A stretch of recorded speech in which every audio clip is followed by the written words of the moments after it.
L'encours des prêts bancaires dans la communauté économique et monétaire de l'Afrique centrale CEMAC a augmenté de 7% en glissement annuel au premier trimestre 2024, indique le rapport de politique monétaire de la Banque des États de l'Afrique centrale BEAC.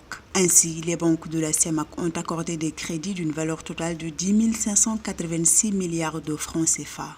L'augmentation de l'octroi de crédit à la consommation et du crédit aux entreprises dans la zone CEMAC se justifie par le fait que la création de la Caisse des dépôts et des consignations a fait bouger les lignes au niveau des banques qui ont eu une pression d'utiliser les stocks dormants pour octroyer du crédit aux ménages et aux PME. Alors les banques n'ont pas autre choix que de prendre le meilleur risque de prêter cet argent aux consommateurs qui en ont besoin.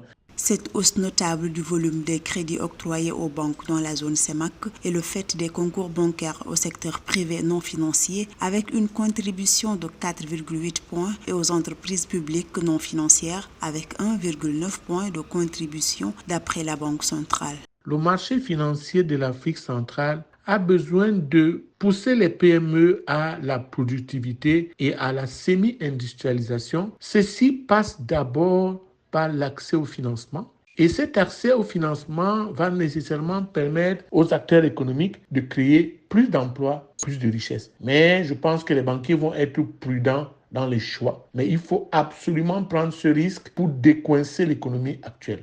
Par ailleurs, le rapport monétaire de la BEAC révèle que les taux débiteurs pratiqués par les établissements bancaires implantés dans la zone CEMAC ont de manière globale connu une légère baisse au premier trimestre 2024 pour s'établir à 9,71% contre 10,43%. Ceci a contribué à favoriser l'accès au crédit aux agents économiques dans les pays de la communauté, à savoir le Cameroun, le Congo, le Gabon, la Guinée équatoriale, le Tchad et la République centrafricaine.